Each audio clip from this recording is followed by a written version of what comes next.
who is with Humboldt Transit Authority, and Brian Gerving, who is with the city, Tom Matson, who's with Humboldt County Planning Department, Beth Burks, who is at Humboldt County Association of Governments, HCAOG, and then Cody, who is with Fly ACV. I'm trying to help you with your branding there, Cody. That's our local airport, our big local airport. Thanks to everybody to all of you who are participating in this call. We're really excited. I just have a few guidelines I want to go over with you, and primarily just a couple of things. So Conversations with Leaders is a program exclusively for members of the Greater Eureka Chamber, and once in a while we make an exception, Meredith Matthews, who's over at the Arcata Chamber. The goal of this particular call is to take an in-depth look at our area's transportation needs and plans for the future.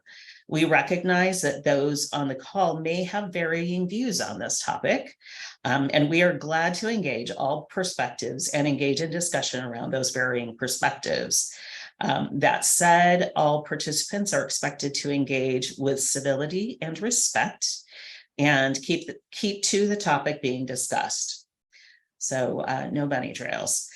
Should anyone on the call engage in disruptive behavior, which we have not had, and this is our fifth Conversations with Leaders session, so thankfully, but if anybody does engage in disruptive behavior, they will be muted, and if it continues, they'll be removed from the call. Like I said, we haven't had to do either of those. We will have a Q&A session for the final 15 minutes or so of this session. However, we do invite you to put questions in chat throughout this call. So if you have questions for somebody who is presenting or who has just presented, please feel free to put those questions in chat. And they have been invited, all of our speakers have been invited to respond to those questions in chat in real time. And then we'll also have a little bit of a live Q&A at the end. And one thing that a couple people like to avail themselves of is because they don't like to ask questions directly. Once in a while, people prefer to private message me a question that I can ask on your behalf. So if you're one of those folks who doesn't want to ask a question directly, just go ahead and private message that to me, Nancy Olson, and I will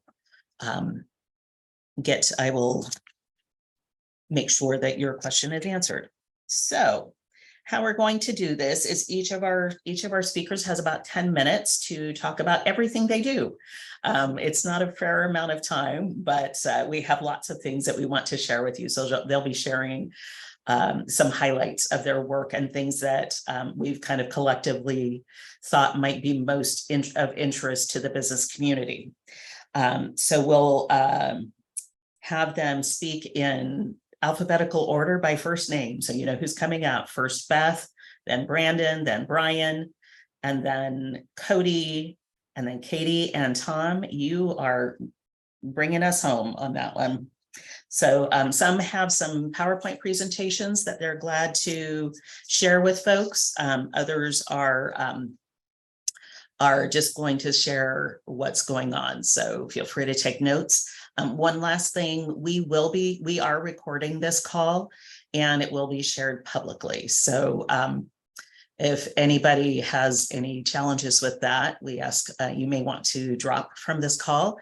But we hope you don't. We hope that you are good to be part of all this. So looking to the speakers, any questions before we get started? Okay, so I am going to unhighlight you and we will let our friend Beth be our first speaker. So go ahead, Beth. Great, thanks. Just give me a sec to get set up here. Everyone seeing the PowerPoint screen, I'm hoping?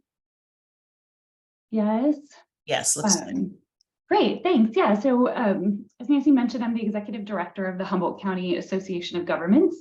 And I know most people don't have their cameras on, but one thing I like to start my presentations with is like, who's heard of HCAOG? if I don't know if you can give a reaction or, oh, we've got some folks, big thumbs up. I appreciate that. I will say I kind of give this pitch often, and many people haven't heard of HCAOG. So I like to start my presentations with at least a little bit of an overview of what our organization is. And let's see here if I can get my slides to advance. So HCAOG is the Regional Transportation Planning Agency, and that's a designation that comes with some specific roles and responsibilities that I will talk about as our presentation goes on. We are a joint powers agency. We're composed of the 7 incorporated cities in Humboldt County and the County of Humboldt. That's who makes up our board of directors, is a city council person from each of the cities and 1 county supervisor. So why should you care about what we do here at HCAOG? One thing I like to say is that I think it's hard to think of some infrastructure that affects all of us more than our transportation infrastructure. If you have left your house today, you have interacted with transportation infrastructure. If anything has arrived at your house today via package, those goods and services that are getting to you, that is all been transported through our transportation infrastructure. So I think it's hugely important to our quality of life is how we go about building this out and how we maintain it. And it affects every single person that lives here, in addition to all those that visit here. So if you care about things like jobs and housing, sea level rise, economic development, trails, active transportation, any of these kinds of things, these are all things that we end up talking about or touching some way at HCAOG through our plans, through our meetings, through the different initiatives that we take on. So I think, from my perspective, everyone should care about what we're doing at HCAOG and be interested. We primarily do our work. We have a technical advisory committee, which is made up of primarily public works directors from each of the cities. And we have tribal membership on our technical advisory committee as well. They advise the board on our activities, and then the board makes final decisions. The things we primarily work on, and those require regional transportation planning agency duties. We have fiduciary duties to have funds that are flowing through us, primarily state funding. Every year we have in the ballpark of between $9 and $12 million that flows through HCAOG, primarily to transit agencies, and also for local streets and roads. We have a variety of planning duties, our most important one being the Regional Transportation Plan, which is a collaborative effort I'll talk a little more about, and we adopt that every 4 years. And then another big duty we have is just the collaboration and coordination. We work very closely with our member agencies, with tribes throughout our region, and also with Caltrans to accomplish all transportation related planning and projects that we take on. So as I mentioned, we have anywhere between $9 and $12 million, depending on the year, flowing through HCAOG. The vast majority of that flows to transit agencies. So through the distributions to transit in 2022 were $7.4 million. You can see the breakdown on this chart here, with HTA being our biggest transit agency receiving the bulk of that. Also AMRTS and Arcata and Eureka Transit receiving kind of the next level of funds. And then the remaining $2.3 million in 2022 went to local jurisdictions and tribes, and that goes mostly for streets and roads projects. And if you know anything about funding for streets and roads, 2.3 million, once we divvy it up about 8 or 9 different ways, it's not much. So these are pretty minimal amounts heading to these agencies for streets and roads. I think transit is where we have, kind of the biggest bang in terms of the funding that flows through HCAOG. There's a few other funding sources that come intermittently, maybe on 2-year cycles or longer, that we have that we can take on major regional projects. But just to say that sort of the funding coming through HCAOG that augments local streets and roads budgets is pretty minor. Then in terms of planning efforts, our regional transportation plan, I kind of think it's a little bit analogous to a general plan specific to transportation planning. It's on a 20-year planning horizon, but we have to adopt it every 4 years.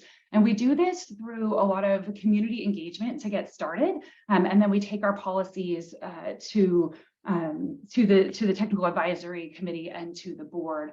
Some areas of focus that we've had this year specifically are big focuses on what we call the safe and sustainable transportation targets. And these targets set goals for reducing our greenhouse gas emissions, and transportation is the largest contributor to greenhouse gas emissions in the county, the single sector that contributes the most.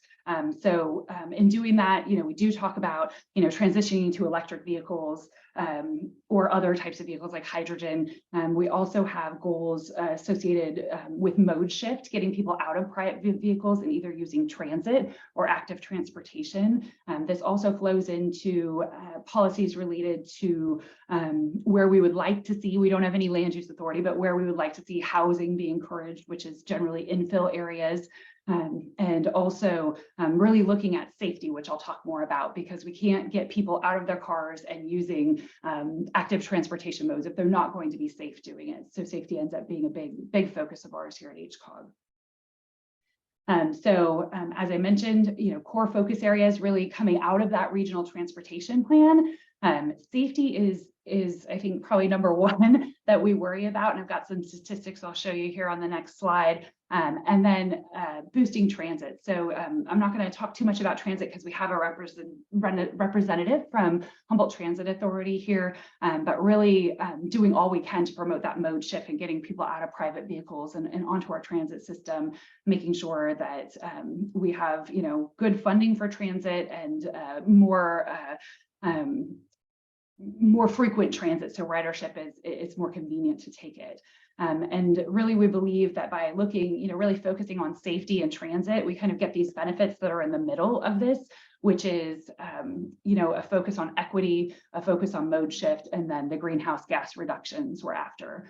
And then the dollar sign at the bottom is really kind of the other core area of focus, because all of these projects that it takes to, have better safety outcomes, to have better transit, they all take money and funding. And so that's another thing we spend a lot of time here doing at HCAOG is writing grants to move these initiatives forward. So when we talk about safety, I wanted to put these up. This is the latest data that's available from the Office of Traffic Safety. And I wanted to focus on pedestrians. Pedestrians are absolutely our most vulnerable, and cyclists are absolutely our most vulnerable road users. They are most at risk of being killed or injured on our roadway systems. And we have some pretty abysmal rankings in our area when it comes to safety per pedestrian. So out of all the counties, this is the way they calculate this is with a formula that takes into consideration population, lane miles, and several other factors. But when it's weighted, and they do, every county, we're actually the second most dangerous county to be a pedestrian in.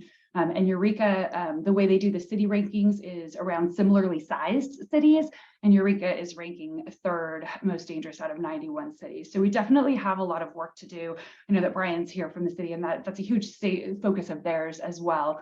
So I won't get into that too much. I will say that we are in the process of writing a regional grant for a regional road safety plan with the purpose, a lot of our planning efforts, what it does is it makes our jurisdictions available for future funding for the actual implementation. So we'll look at like a big picture road safety plan on how we can make our roads safer for everybody on the roadway. And then it'll be our individual jurisdictions applying for funds to implement those projects down the line. Beth, unfortunately, you have about a minute and a half left. Oh, great. Well, thank you. I'll wrap up. So I also want to just talk really quick about some of the projects we take on. So Highway 101 Safety Corridor Improvement Project. You see the construction going on now, which is really exciting. That project's been in the works for over 20 years and finally coming to fruition. That's in partnership with Caltrans. And that's the biggest investment HCAOG has ever made in some of the regional funding that flows through here. So it's really exciting. I think we all know the perils of the safety corridor and the Indianola intersection. So very excited that that's kind of coming to fruition. And then I would think Caltrans will talk more about this, but the Broadway multimodal corridor plan, lots of activities going on right now. I'm sure you've seen all of the cones of all varieties out there, but lots of different stages of projects looking to improve Broadway. And I would think Caltrans will cover that a little more. Then just a shout out, we do have a bike map app that goes throughout the county. If you are a cyclist, you can get on any kind of, get on our app and look through any trails you're interested in, kind of divvied up by your comfort level, if it's a really easy ride or you need to be a little braver to go on it. But that is an application we have that is available and has routes throughout the county. And then finally, ways to learn more about HCAOG and get more involved. We have got a great website with a full library. Our board meetings, of course, are open to the public. We meet the third Thursdays at the City of Eureka Council Chambers. And then we always have opportunities for comment on all of the various planning documents we take on. And we try to do a good job staying linked up with the chamber on that. Whenever we have surveys, things like that, I try to get it in the chamber newsletter so people know that there's an opportunity to comment. And always feel free to email me, and I'd be happy to engage in any further conversations. So that's it for me. Thank you, Beth. That was a lot of information in a short amount of time. And yes, we do try to share opportunities for public comment with any of these transit agencies or, the city or the county. So without further ado, let's move on to Brandon Larsen, who is one of the big kahunas with Caltrans in our area. It's your official title for today, Brandon. All right. Well, thank you, Nancy and Beth. I think a lot of what Beth talked about, you're going to see a lot of similarity in what I'm going to talk about today. And it really kind of shows the partnerships between Caltrans, HCAOG, the county, HTA. I mean, you name it. We all work together. So you're going to see a lot of similarity in what we are with our roles and responsibilities, our goals, our objectives, and where we want to go with our working with our communities. So with that, my name is Brandon Larsen. I'm the Deputy District Director for Planning and Local Assistance out of the Eureka office. It's Caltrans District 1, and that encompasses Del Norte County, Humboldt County, Mendocino County, and Lake County. So we have a fairly sizable area. We work with 4 RTPAs. We work with Del Norte LTC, HCAOG with Beth and her team. We work with MCOG, and we also work with Lake APC. So those are our main 4 RTPAs that we work with. And we work very close with our counties. Tom and I have known each other for quite some time, worked close together over the last however many years. I don't even know how long, probably 15, 20 years, somewhere in that ballpark. So it's been a long time. So with that, I'm going to cover a few things here today. I'm going to cover 4 main projects and kind of go over those and kind of give an update on where we're at with those. They're projects that span everything from safety to complete streets to emergency projects. So it kind of gives a wide array of what we do as a department. But you're going to see one common theme with all these projects, and it's the new direction that we're going as a department, it's a new direction that we're going as a state. And it's all revolving around stakeholder engagement, partnerships, and making sure that we're delivering the right projects for the community that we're in, right? So it's not the old way of Caltrans of coming in and saying, okay, well, we need to make such and such improvements. Here's some alternatives, give us some feedback, and regardless, we're going to take our top alternative and move it forward, right? That ship has sailed. So our new way of doing business is really to get a lot of early stakeholder engagement. We call it pre-planning. We're even going out now before we get into our planning phase, soliciting feedback from the public. What are the issues? What are your concerns? What would you like to see in your community? And then putting a plan around that and then moving forward with a project down the road. So whole new way of doing business. It's been working pretty well. This is actually kind of the first year we really dove into this deep. So with that, I'm going to jump into Indianola. Indianola broke ground about a week ago. And as Beth said, this is a project that's been in the works for 20 years. It's been around for a long time. Previous to coming to planning, I worked over in the North Region delivery side of the house. We helped deliver on the environmental front, all the permits and environmental clearances for the Indianola project, working close with HCAOG, working close with the county. We partnered with the county on the Humboldt Bay Trail South, helping offset the mitigation as a result of that project, in partnership, making sure that whatever we designed and built within the 101 corridor was also compatible with the trail system that was going in out there. So there's a lot of partnership going on with that, a lot of back and forth working with the county, making sure that, whatever we design, whatever we build is if the timing was right, the design was right, and whatever we could do to help offset any impacts as a result of the trail to reduce vehicle miles traveled within the 101 corridor to meet our climate adaptation goals for the state of California. So exciting project, huge project, one of the bigger ones we have on the North Coast right now. Going forward, you've probably seen some dirt turned up out there, and it's going to be a lot going on there over the next couple of years. So moving on to Broadway, Beth brought up the Broadway multimodal corridor plan. Many of you probably have seen the Broadway pop-ups that were up over the last couple of months. And so that's an example of early stakeholder engagement, right? So instead of us coming in, throwing some alternatives out there and showing the public some design plans and saying, hey, give us some feedback on these designs, we actually pre-planning put up some ideas that we were pushing for and thinking of that are going to help improve safety, help improve multimodal, while at the same time having limited impact on our local business, right? So trying to take all of these ideas, put them together to make a safe, user-friendly corridor through our community in Eureka. And so we put that up temporarily. And so we could solicit feedback, get comments from the community, see what's working, see what's not working, and then move forward through what we call our zero phase, which is early design and environmental clearance and whatnot, with a list of alternatives that we can take to the public. I was actually shocked. Most of our environmental documents we put out, we asked for public comment on. Typically, we don't see more than 40 or 50 comments on those. The pop-ups, we had comments open through Facebook and through some other forums where we could get feedback from the community.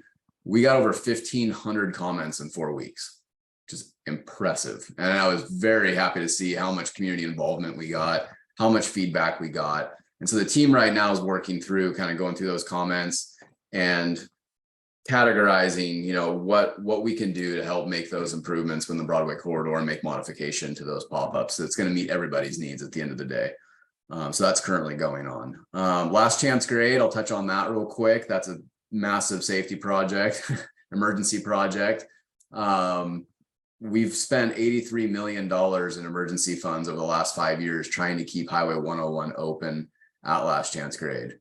It's a massive undertaking. It's probably one of the biggest projects, honestly, in the state of California right now that we'll be moving forward with. And it's a vital project to keep the lifeline open to the North Coast. So that project's moving forward. That project is kind of a poster child for stakeholder engagement. There's a lot of moving parts on that project. We have resource agency partners, we have political official partners, we've got commerce partners, we've got special interests, we've got nonprofit partners, you name it, we have stakeholder engagement groups on that project. And that really kind of paved the way for us as a department where we're going to go with stakeholder engagement to make sure that whatever we put in on 101 meets the needs of our community, meets the needs of the North Coast and that of the traveling public. So that project, we should be having a draft environmental document out here in December, and then we'll be walking through the process of getting that through design and environmental clearance and moving forward with the ultimate solution to fix that that corridor up there. That's going to be a challenge, but it's exciting to see that move forward. The last one I'll touch on here is Fernbridge. This one is true early stakeholder engagement. This is another emergency project as a result of the earthquake that we had this last December. And we're at a point now where we're doing emergency opening work on this structure. We haven't even thought about planning for the long term. We don't have a plan in place of how we're going to fix or address access to Ferndale. So now is the time. So last night we kicked off our first early stakeholder engagement meeting. We brought a consultant in. We had over 50, 60 people in Ferndale attend last night and give us their feedback on what their concerns are, what their suggestions are, what they would like to see, how this is impacting them, how it impacts their business, how it impacts their family, etc. And we took all the notes down, I put all this down, and then we're just going to start having these stakeholder engagement meetings as we move into the planning phase to help kind of refine a direction that we can go to keep access open to Ferndale, to the community. So just a quick, I'll just share here real fast. Let's see, where's my share? There it is. And there. Share. Okay, I think, can you all see this here? It says Ferndale stakeholder engagement. I believe so. So we kicked this off last night. It was a huge success.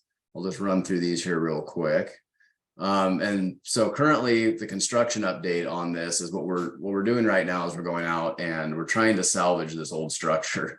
right? I mean, we've got some serious repairs that need to occur. We've spent $6 million to date just to keep the bridge open and safe. We had to secure another $20 million to work on Pier 2, which is the southern pier closest to Ferndale. And what we're doing out there is we're basically going in and we're putting piles in around this pier to help secure it. We had to put this gravel pad in here that comes in to get the equipment in, to get our drill rigs in, to get our, right here you see our geotechnical crew. They're out there doing some drilling. And then we'll be moving forward with driving or doing CIDH piles, cast in place drilled hole piles around this pier to help secure it and hold it in place. So, long story short, you're looking at $20 million to just keep this bridge open and safe on the single pier. There's a lot more work that's going to have to occur out there. And right now, we need to start looking at what can we do to start coming up with a plan to move forward with keeping access open to Ferndale. We don't know what the future holds. We have a lot of challenges with this. We're looking at a historic structure. We're looking at a gateway monument. We're looking at impacts to business. I mean, you name it. And it takes a lot of engagement, takes a lot of partnership to keep this moving forward. I won't go through every single detail on this. There's a lot to cover. But we're also working on joint seals. And as we go out there and take some of these things out to repair them, I like to say it's almost like working on an old Victorian. Like you start pulling things out and you start seeing stuff that you didn't expect to see, right? So this happened with a joint seal replacement we did just last week. We took the seal off, we looked inside, and there was some serious settlement. The structure is basically full of earth and fill material. And over time, that earth and fill material basically settled and then left a void. So we ended up having to come in and fill this full of a slurry material to basically fill that void and then come back in and put the joint seal in. So we're still working on that change in plan, but it kind of shows what we're dealing with, what we're up against in dealing with this old structure. And then just real quick here, I'll just jump to this slide. This is a crack that was formed actually prior to the earthquake. And then once the earthquake hit, this crack became considerably wider. And so putting those piers, those piles in will help secure this pier, pull this together and hold this pier in one piece basically for however long we need to try to hold this thing together. There's really no estimate right now on what the life expectancy will be after we put those piers in. So, and here's just kind of a schematic of what that's going to look like. So here's the pier. Once again, here's the drilled piles. They're going to go 100 to 150 feet in the ground, and they're about 6 foot in diameter. So they're considerably large piles to hold this thing together. So with that, what's my time looking like there? Nancy, am I looking good on time? Oh, you're on mute. Yeah, your time is done. Oh, okay. All right. Well, I figured that would happen. So anyway, lots to cover, but I guess the moral of the story is, partnerships with the county, with HCAOG, with our other local partners, with our stakeholders. You're going to hear a lot of similar discussion today amongst all the leaders here. I mean, I work very close with the city of Eureka and Brian and his team. So really our main focus is safety, complete streets, equity, and all of that being said, all these projects that occur within your communities, we definitely take the business aspect into mind. I mean, we don't go into this blind just thinking of one item, whether it be safety, multimodal, or equity. We also look at impacts to the community as a whole. So with that, I'll turn it back to you, Nancy. Awesome. Thanks so much, Brandon. Lightning round of some really, really consequential projects around our area. So again, if you have questions for Beth or for Brandon, please go ahead and put them in chat and they will respond to you real time, or you can wait until the end and hopefully we'll have some good time to have questions. But the most sure way to get your questions answered is to put it in chat. All right, so next, Brian from the city of Eureka. Brian, take it away. Yeah, thank you, Nancy. And thanks to Beth and Brandon for kicking things off. A lot of what Brandon wrapped up with there is, stuff we focus on a lot here in Eureka as well: safety, complete streets, and always keeping all of our residents and businesses in mind. Something I like to kick off with is talking about what we do in public works in Eureka. Every public works department is different, and what's the scope of their duties, that kind of thing. Here in Eureka, we have three main divisions: the engineering division, which also oversees transportation and stormwater. They do capital projects. They develop those projects, design them, get them out to bid, oversee them through the construction process and that sort of thing. The next main division is field operations, which is largely the crews that you'll see from Public Works out in the field every day: water distribution, sewer collections, street maintenance. Field operations also includes our fleet operations division and code enforcement. And then finally, we have our utility operations division, which operates our water and wastewater treatment plant. So between those three divisions, about 75 employees that are out there every day helping to keep things running for our citizens and businesses. Specific to transportation, what are our council priorities and active projects? Obviously, the traditional street maintenance work is one of the key things we do. Historically, that was a big challenge for Eureka. Prior to 2017, we had about $200,000 of street maintenance funding to put into projects every year. That came from the state in the form of gas tax revenues. And with the adoption of Senate Bill 1, that increased from $200,000 to about $700,000 or $800,000 a year. And then really the huge impact for us was in 2020 when the voters enacted Measure H, which is a sales tax measure that has allowed the city to greatly increase its contribution to street maintenance activities. So we've gone from $200,000 just over 5 years ago to now $3.5 million a year that we can put into street maintenance. That's still not enough. We can't greatly improve the quality of our streets, but it does allow us to make so much more headway than we could in years past, and allows us to get at streets that before we just haven't been able to tackle because the level of maintenance required has been too great. Think of the work that we did last year down in the 2nd Street area around HTA's facilities and moving toward Target. Those streets required pretty comprehensive reconstruction that would have been cost prohibitive under our old funding models. So we're very thankful to have Measure H in place, and we're trying to make good use of those funds. This year, our paving activities include Fairway Drive from you cross in and out of the city limits there, but from Ridgecrest at the top of the hill above the golf course, just past the city limits on the very south end going up toward the Elks Lodge. We're partnering with the county there. They're throwing some money into that project to be able to address a portion of Fairway Drive going up the hill into the county. We're also going to be paving I Street, almost its entire length, along with all of the core streets in Old Town. That'll happen in September after peak tourist season has passed, and we're actively engaging the businesses in Old Town to talk about scheduling and what's going to make the most sense for them. When it comes to transportation, our main focus is transportation safety, and that's for all users of the road, whether it's pedestrians, bikes, or cars. And we have a few projects that are either in the works that we've got grant funding for, or we're going to construction this year to complete.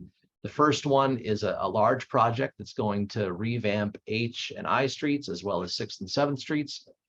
We have construction starting within weeks on I Street, and then H, and then 6th and 7th. H and I we hope to complete in November, with 6th and 7th being completed in the spring of 2024. We also have some pedestrian improvements that are funded by an HSIP grant, or Highway Safety Improvement Program. Those we plan on constructing this winter. C Street Bike Boulevard will completely revamp how C Street functions all the way from Old Town to Henderson Center. And that we'll be designing this fall and looking to get that out to bid in the spring and construct next summer. We have kicked off a bike plan. So looking comprehensively at the city's existing bike network and what can be done to increase connectivity and increase safety for bikes in the city. That one is also grant funded, and it's about an 18-month process. Hopefully it'll go faster, but we're not really sure. The first project task force meeting is on July 6th. They're going to meet quarterly.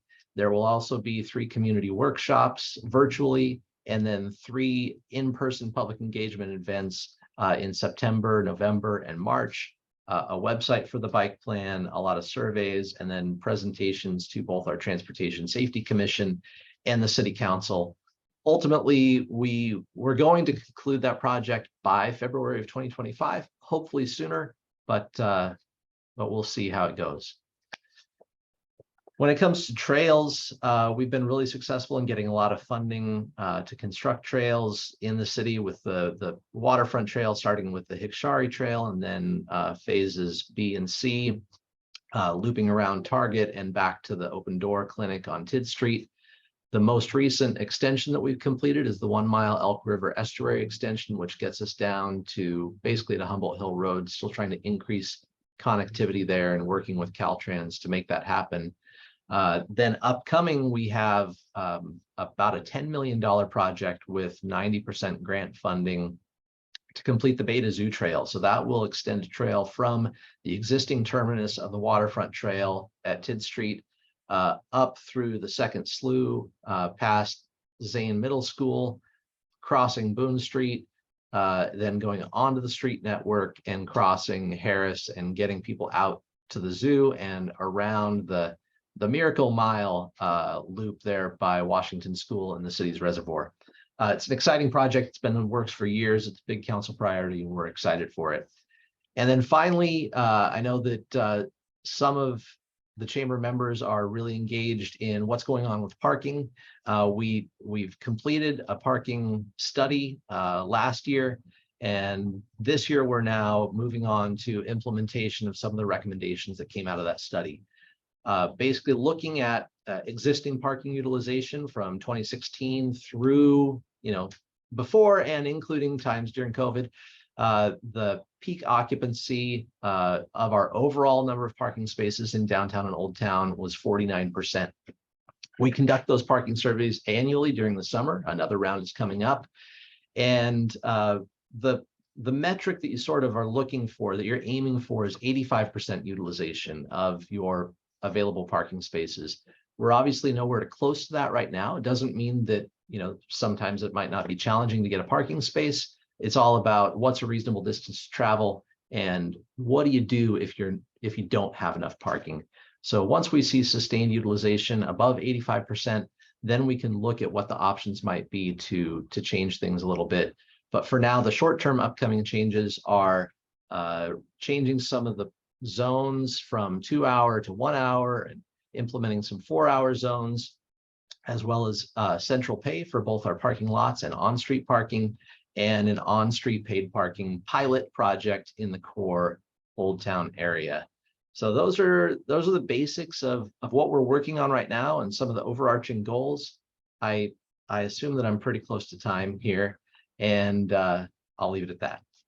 Great. Thanks so much, Brian. You as well have a lot of consequential projects happening, and we really appreciate the overview. Thanks. So next, without further delay, let's go ahead and move on to Cody with Fly ACV, aka the Humboldt County Airport or Arcata Airport or McKinleyville Airport, or one of the many things that we have called you over the years. Can you guys see that okay? Yes. All right. Yes, thanks very much for having me, Nancy. As you mentioned, Cody Roggatz with the Humboldt County Department of Aviation. I think you were looking for the California Redwood Coast Humboldt County Airport. Don't try to say that 3 times fast. So we have oversight of that airport that we like to just call ACV. It's a little easier to get out and remember when you're going to book tickets. But we also have 5 general aviation airports scattered throughout the county, including Murray Fields, Ronerville Airport just outside of Fortuna, Scarberville, Neeland, and Dinsmore as well. So my presentation today for this conversation is primarily focused on HCV, as that's what I get 99% of questions or inquiries about. That's what most in the public utilize, but be glad to answer any questions about our other facilities and what we have going on there later on. Airline service, we have 2 providers with 4 destinations currently. United with daily service to San Francisco, LAX, and Denver, and then Avelo 3 times a week service to Hollywood Burbank Airport on the north side of the LA Metro. That one currently has been bumped up to 4 during our busy summer season, so 4 times a week. That service is now available.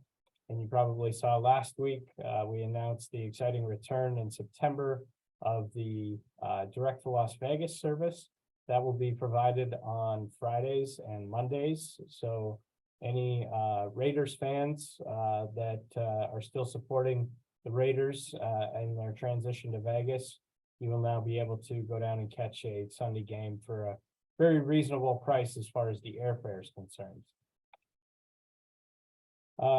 Wanted to talk a little bit about some equipment acquisitions that we've made over the last couple of years utilizing CARES Act funding. So these have all been 100% funded through the CARES Act program.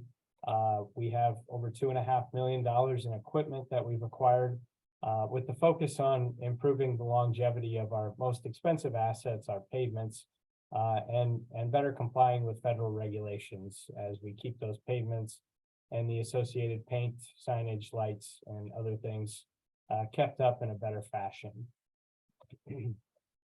This is one thing we've been talking about publicly for the last several months. Part of that CARES Act grant we're also utilizing to rehab the parking lot pavements here at ACV. This will include new entry exit points and a modernized system that will be way more efficient for people to utilize, getting in and out of the parking lot and easier to pay. The old style booth that you probably haven't seen at any other airport you've traveled through in the last decade or two. We're catching up with that, and we'll have that modernized equipment and processes here, as well as significant increase in the availability of parking spaces as well. So with that, there will be 4 EV charging stations that will be available in the larger of these 2 parking lots. And then we're working with Cal Poly Humboldt in that smaller lot to do some research and development tied to our microgrid that will have 4 bi-directional chargers, so vehicle to grid charging, that we're going to test out for different purposes with our friends at the Schatz Energy Research Center at Cal Poly. This is the main project that we're focused on right now. That parking lot project will kick off here in the next month or 2. Right now, as you've probably seen, we've tried to broadcast publicly as much as possible impacts from our runway rehab and lighting upgrade project. That project is 3 phases. The first phase is all electrical, and you can see some of the work going on. Those photos were taken by yours truly at about midnight 3 weeks ago when they kicked this project off. It was quite fun. I don't know if we have any weekend warriors in the home improvement side, but it was cool to see the large equipment. The contractor that we have, or subcontractor on this electrical, is St. Francis out of the Bay Area, and they have worked at the big 3 airports on similar projects, being SFO, Oakland, and San Jose down in the Bay Area. They're quite efficient at what they do, have some pretty mean machinery that's neat to see operate. That phase 1 of this project, we are doing overnight closures to allow for this work to happen, to minimize impacts to airline operations during the day. So each night during the week right now, the ACV main runway is closed from 10 p.m. until 6 a.m. the next morning. We've had a couple of minor hiccups, but it happens with a project of this magnitude. A couple of minor delays in getting the runway reopened in the morning, but all in all, they're doing a great job and working very efficiently to complete this.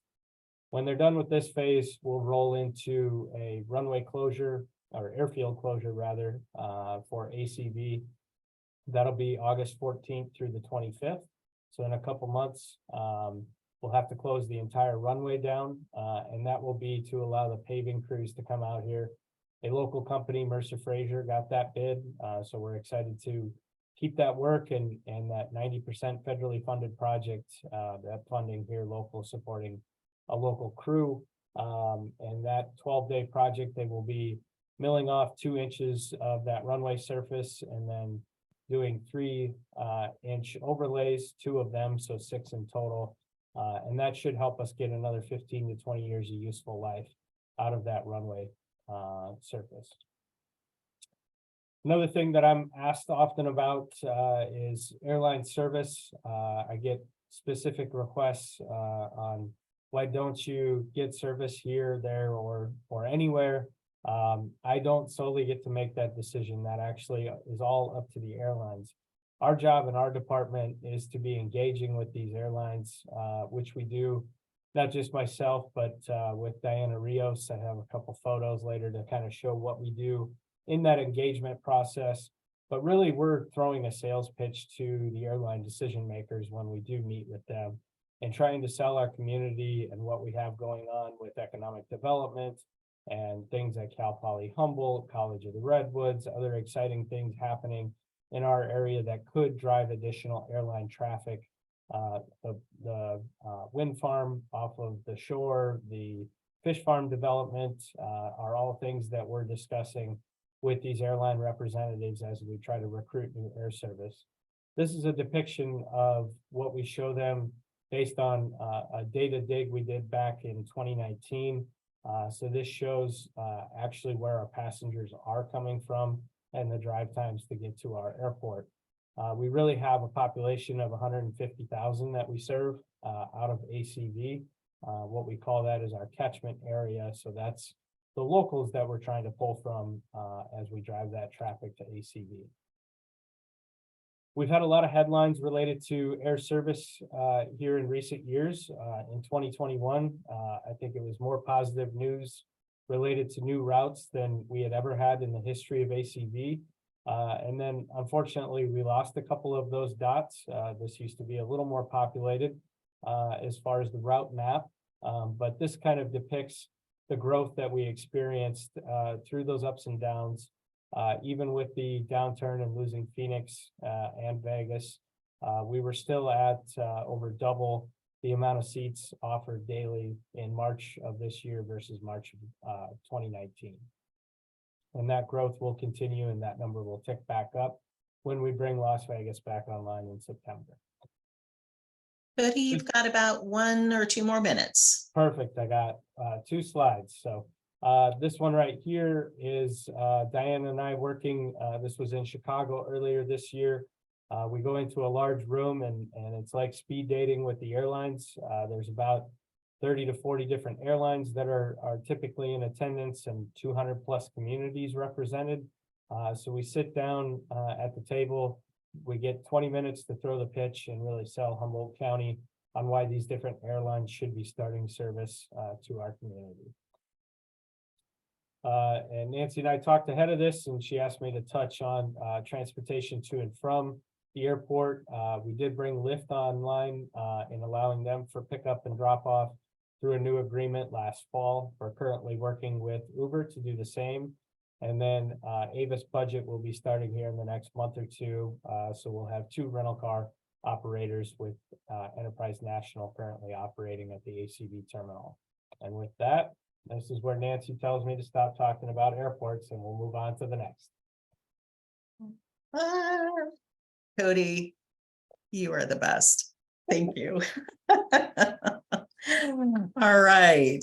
Thanks so much for the great overview. You all are doing wonderful on time and keeping us in line so that we can get to some Q&A, some live Q&A with our participants today.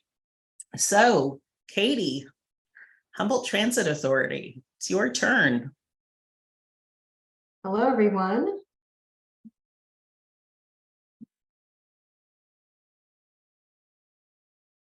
All right. So I'm Katie Collender. I'm the finance director here at Humboldt Transit Authority.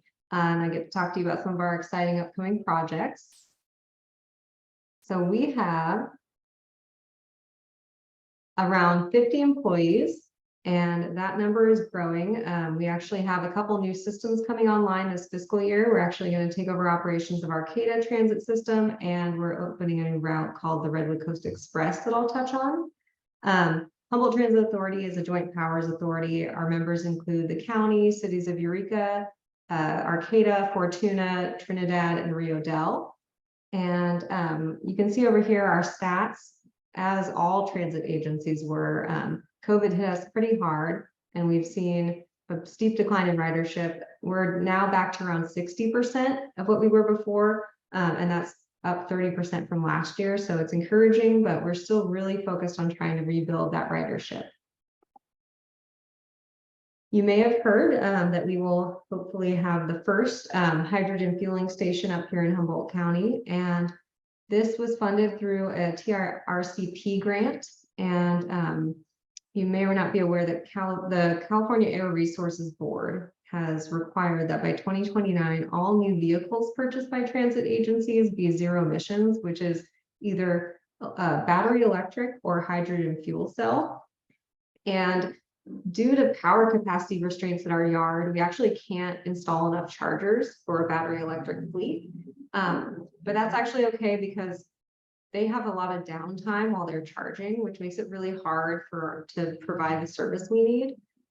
So we actually are going to hydrogen fuel cell, and this technology has been spearheaded by many transit agencies for a long time. Sunline Transit in Palm Springs, has had their own fueling station since 2006, and they actually produce their own hydrogen on site. For now, we're going to have to be bringing ours in from out of the area, but if the offshore wind farm is able to produce hydrogen using all of the electricity they'll be able to create, we could have our own truly clean hydrogen fuel source here in Humboldt County, and that would be really exciting. This, I don't know if you can see my mouse, this yellow box here is where the over the fence portion will be. So other fleets and the public will be able to actually fuel their hydrogen vehicles at our station. So downtown, you may have heard about the Earth Center. It's currently Cal Poly is holding feasibility studies around it.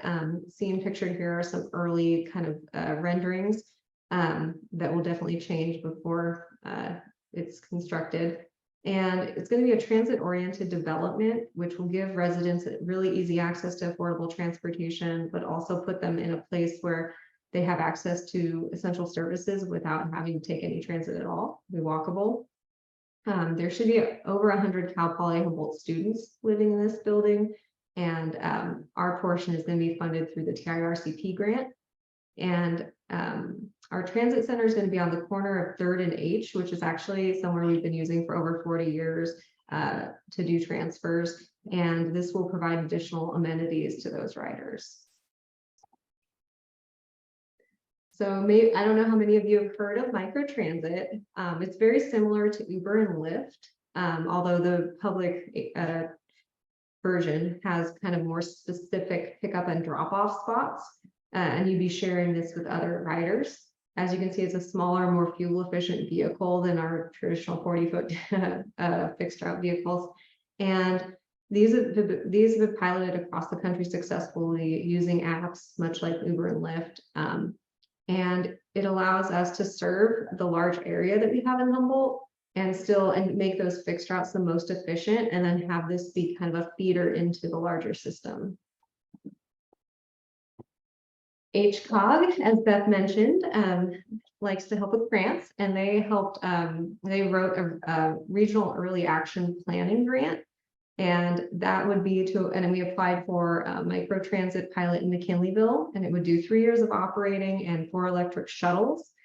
We will hear in this sometime in the summer.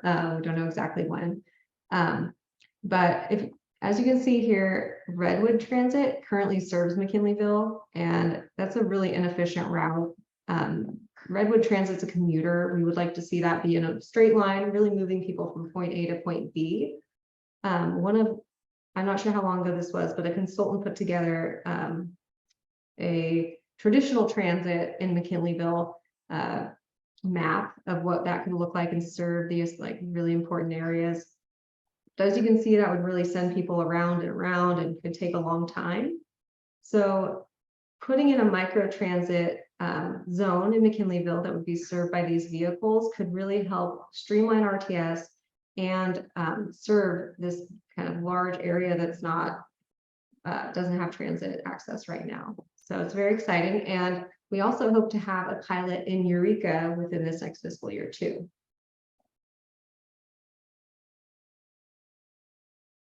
All of HCA's buses now have credit card readers. So instead of the traditional, oh, I need this certain ticket, I gotta, get that ahead of time or buy it from the driver, or use the cash box that doesn't issue change. You can simply step on a bus, tap your card and go. This is a really great system. You can use, if you use the same card, then you get to take advantage of fare capping. So you have down here, you can see for $2, you can have unlimited rides for 2 hours. And then we have capping across the day, week, and month.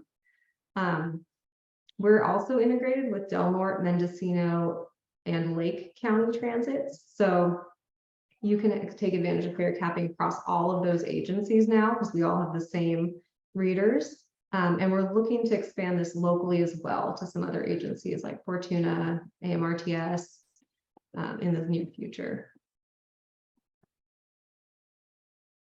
So the Redwood Coast Express would be a great new route or a new option to go from Humboldt to Ukiah.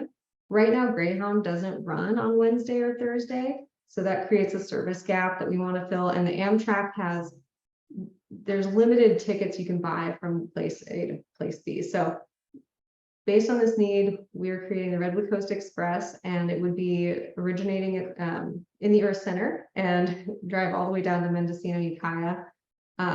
Now you'll be able to get from the Oregon coast all the way to the Bay Area and beyond using public transit, and that fare capping is also going to be in place. So it'll probably be a little more than the normal fare capping, but we'll still be able to take advantage of all of that. And then it will run once a day, Monday to Friday, starting in January. So this is a great representation of all of our different system passes we have right now. Even for us working here, it's a little tricky to navigate. These are all the different fares that drivers and staff need to remember. We operate all these systems, and keeping track of this can be really complicated. And of course, drivers have to carry different tickets. So in the spirit of recruiting ridership and trying to simplify things, we're working towards credit and cash ticket fares. One ticket will get you across all systems, much like our 30-day region or 31-day regional pass does now.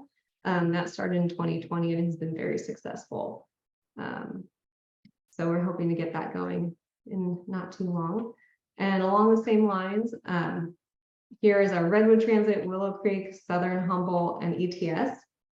These are all HCA routes, but they're slightly different systems. And right now they have different tickets, fares, and aesthetic as well. So our goal is to try to unify that branding under this new Ride Humboldt brand. And that way you'll be able to see the bus has Ride Humboldt. I know I can use my credit card to get on there, or I know I can use this ticket I have. So make things simple to get those riders back, and just kind of make it just a more inclusive system for everyone. All right, well, thank you very much. And I'll pass it back to Nancy. That was perfect, Katie. You must have had a timer going or something. That was good deal. So thanks again, Katie. See, I'm really enthusiastic about some of the work that you all are doing to increase ridership and make things more cohesive across our region. So with that, I would like to introduce again Tom Matson, who is with Public Works, not with Planning. Sorry about that earlier, Tom, but it is your turn. Go ahead, Tom. Trying to get my system up here. There we go. Can you see that? Cannot, no. Oh,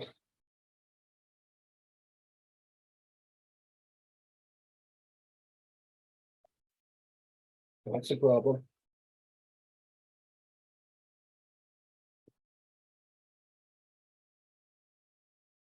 Well, I'm sorry.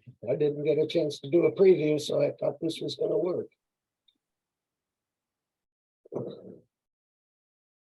I'll just have to wing it. So basically, my presentation today was primarily going to be on the county's basic road maintenance needs. As others have discussed, we work a lot together regionally, but we're all on our own when it comes to our own basic road maintenance. And the county system is 1,207 miles of primarily rural roads, although we do have the entire community of McKinleyville. So I basically operate a city as well as all the rural county roads. Many of the roads that go into the cities tie into the main city streets, F Street, Old Arcata Road, Myrtle Ave. Those are all major connections within to the city of Eureka that are used by residents of Eureka. The county road system is vastly underfunded, basically. When we did our most recent pavement management update through HCAOG, we look at all of the agencies. The one we did before predicted if the county didn't have more money, we would drop from a PCI of 55 to 49. PCI is your pavement condition index. A new road is 100, and a bad road is anything under 50. And they predicted that we would drop to 49. We did drop to 49.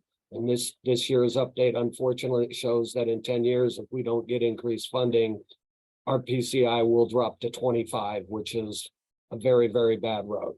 So the county is looking very hard at what we can do with our road system. And that's basically how can we raise revenue? And that would be locally. So we've looked at basically 5 different options. 1, a general tax, 2, a specific tax, 3, a parcel tax, and then 4 options. And the 4th option was basically to reduce the number of miles in the county road system, which is very, very politically problematic because the county has basically provided all of these roads, and then to turn them back over to the private property owners would be a major issue for the county and for the people in the county. And so the board directed and formed an ad hoc committee. We're moving forward, and you may start getting pulling calls, because we are looking into either a general tax or a special tax, 1.5 cent sales tax for the county road system. So that is moving forward. Again, we're just starting the polling. We don't know, based on the results of the poll, if they're positive, whether we go in March or next November election. So just be prepared for that coming up.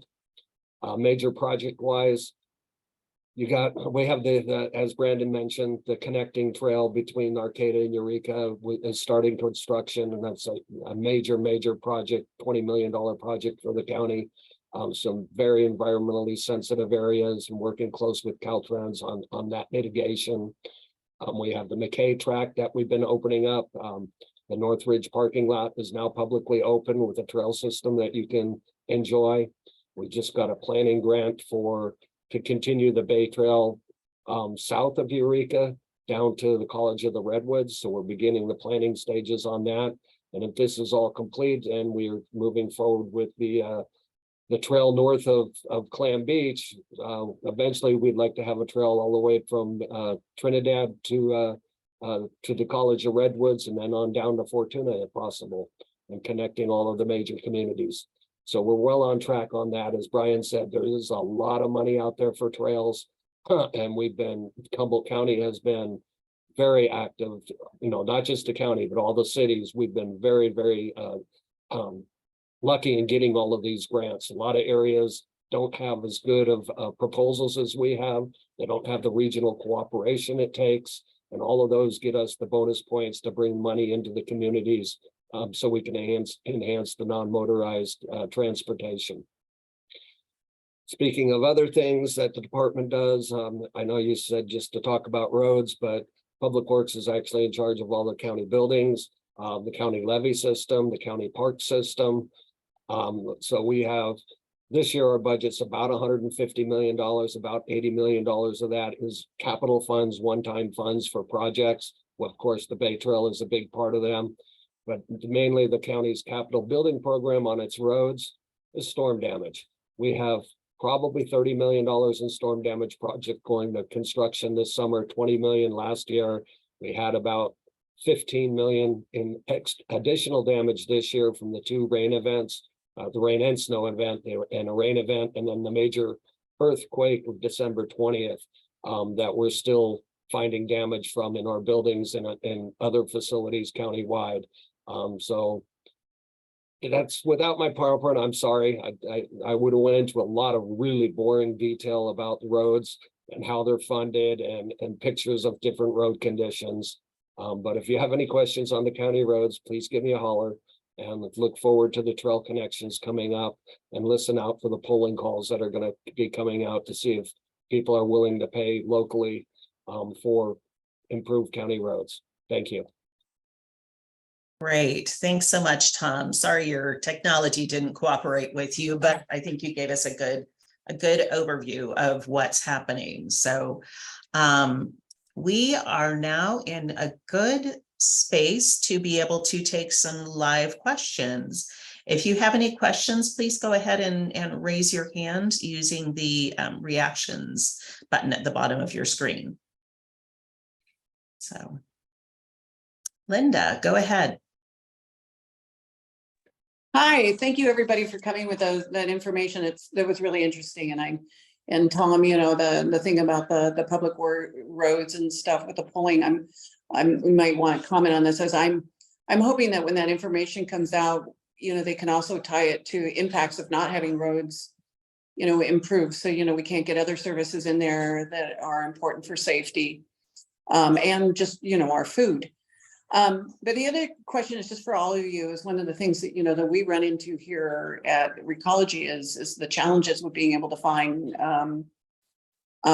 people who have commercial driver's licenses, and our challenges with that, with moving materials and people, you know, with transportation. I was wondering, you know, if that rises to the top in your discussions around that, because College of the Redwoods, as you may know, can only put out 18 qualified drivers a year, and it's very expensive nowadays. So we could see a transportation issue happening in the future. So I can throw in on that is we've begun accepting commercial drivers without their licenses, and we provide the in-house training. We've got several people that are certified in the federal training for that. And so we will, you know, move them on and get their licenses. And then about 6 months later, Caltrans steals them from us. Happens to us too. I'll just add on that, we do steal from the county, but I mean, beyond just the commercial piece too, it's on our maintenance end of the house. It's hard finding people that are the younger generation that are interested in that sort of stuff, and it's really hard finding people that run heavy equipment as well and that have that experience. It's one of those really challenging situations that we're in, where we're seeing this big curve in retirement happening from these people that have had 30-40 years experience with commercial licenses, running heavy equipment, you name it, and now there's nobody coming in the door. And so we've been attending a lot of career fairs. I went to Fortuna High. We had a discussion with the students that are graduating there, and just really trying to get proactive with trying to get, you know, folks into these trades, and show them that there is a very good career path forward for them if they get into these trades, and it's a very desirable career path. So really trying to be proactive with it at this point, but we are a little bit behind, and it's tough picking up people. Yeah, I agree. And I think that one thing that any of you on this call can do is try and get involved with the work that the County Office of Education is doing as well, in promoting the trades and kind of connecting existing businesses with kids that are in school and getting them interested. It hopefully will pay off. Great. Nancy, if I could Good question. jump in, it doesn't impact aviation specifically. Kind of on a similar track though, we would have at least one additional airline route right now, but there's a pilot shortage out there too. So and that's directly from the airline representatives. They would have already started the route if they had enough pilots to fly it, but they don't. So It's in a lot of different sectors right now, from the recology question there. Thanks to all of you. Good question, Linda. Other questions that you have? Cody, I saw that you unmuted. Do you have a question? Ooh, can you hear me? I can, yeah. Very simple question. What is the regional plan for sustainability in regards to autonomous vehicle?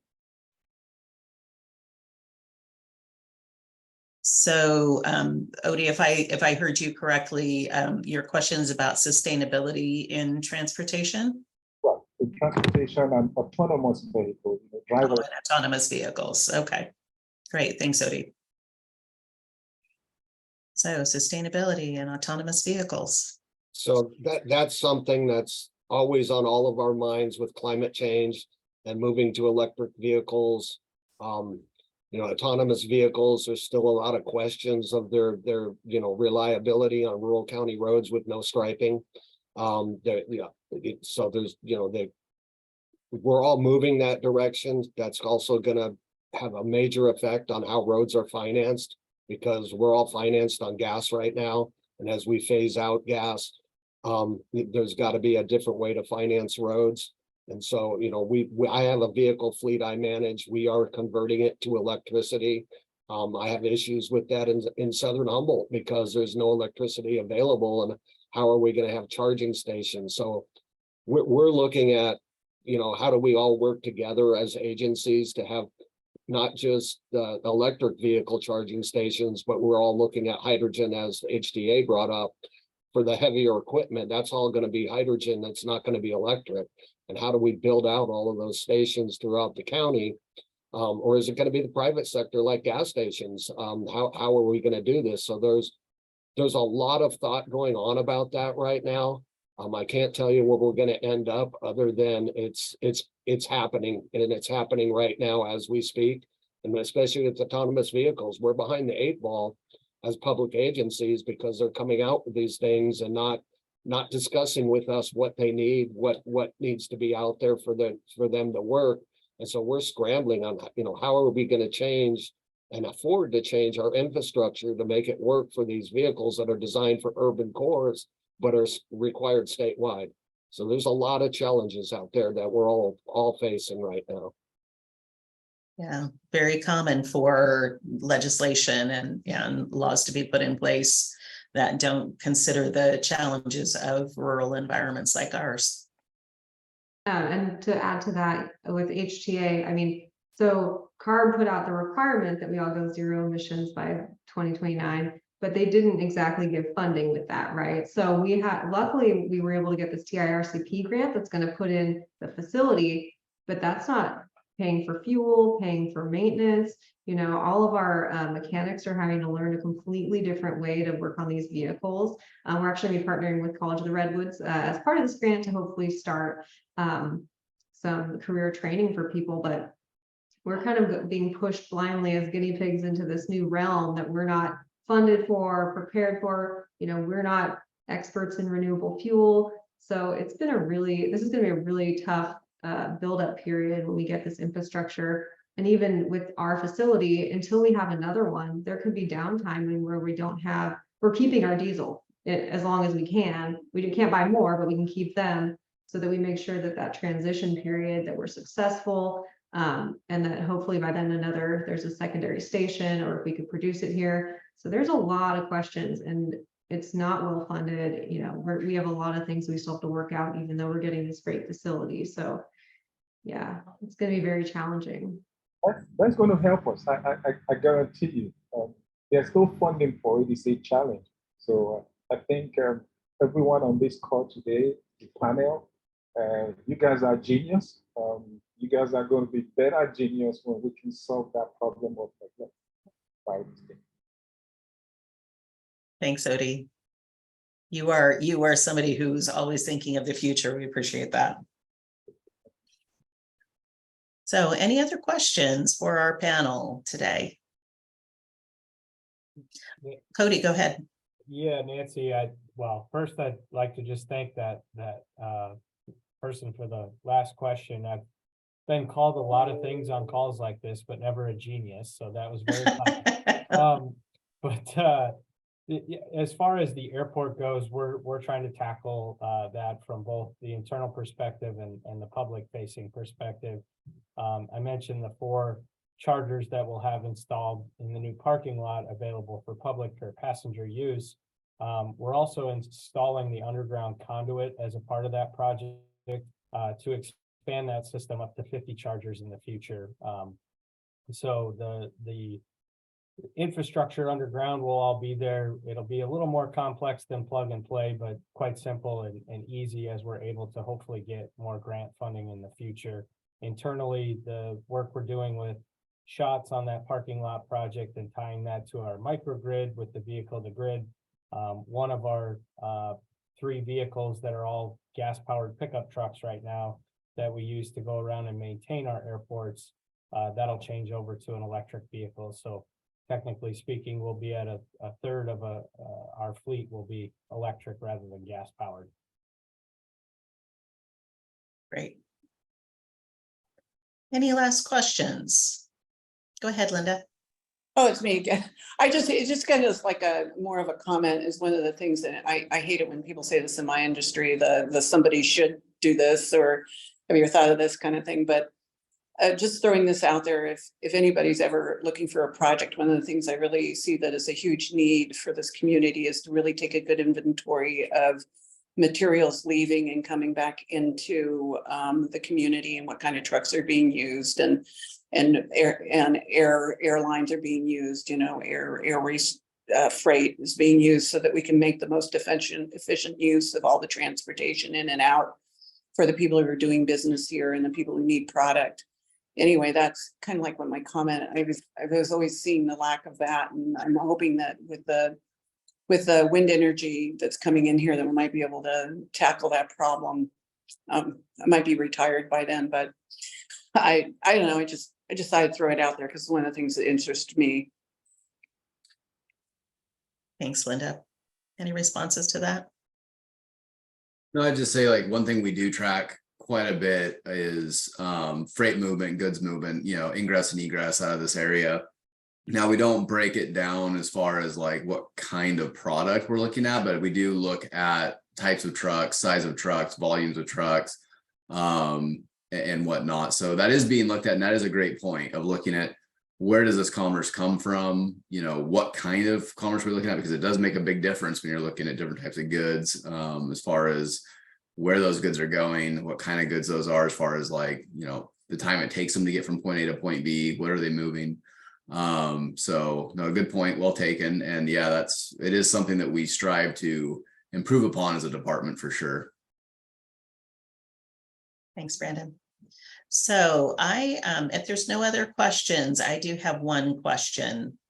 And that is, what are you all doing to prepare our community, our county for significant growth? So with offshore wind, with Cal Poly, with all of these different, expanded infrastructure needs, roads, airlines, what have you, we're looking at adding, increasing population as well as real needs to carry heavy equipment and things over our roads and whatnot. I'll go ahead and jump in. Housing is probably going to be one of the bigger issues, but it's going to have ramifications everywhere from water and wastewater, the heavy equipment on the roads, new Navy base roads with the port is built out. The part that is the county is not going to support that kind of trucking and is going to need major investments. Fortunately, we have the infrastructure financing district out on the peninsula is in place, so that could possibly in the future help the county provide the funds for only that specific road. But then you've got lots of impacts to other communities, people driving through communities that haven't been driven through in that volume in a while, such as Manila, are going to have a lot of concerns that need to be addressed. So again, it's like the climate change thing. It's on all of our minds because it's huge. And it's gonna require regional solutions, all the housing can't be in one community, it's gonna have to be spread out. And the county's gonna have to take its share, Eureka's gonna have to take its share, Arcata, even Fortuna and McKinleyville will be affected by all of this build out, so it requires a significant regional planning. And there's a lot of good minds thinking on it, not just government minds, but through Humboldt Area Foundation. There's a group working on the wind energy impacts. So it's one of those, that's just one of those new things that's on your table that you've got to spend time on and try to figure out. And as a community, we're going to have to all work together to figure it out. And I'll jump. Oh, I see Beth beat me to it. You go ahead, Beth. Just to say that HCAOG is formally participating in, Tom mentioned the Humboldt Area Foundation. They have Core Hub and they're working on a community benefits network. So we are very much engaged in that process. And I encourage everyone to, track that. It's really meant to, I kind of look at it as a way that we are articulating to the developers who are showing up in our community how to be a good neighbor, how to show up in this place and be ready to be part of a community, and also how to create a community that their workers are going to want to live in, because they're going to need people to be satisfied and stick around. So I think that process is really comprehensive. I mean, it talks everything about certainly housing, but also some of the soft needs like childcare. Really has quite a breadth of people and expertise involved in that process.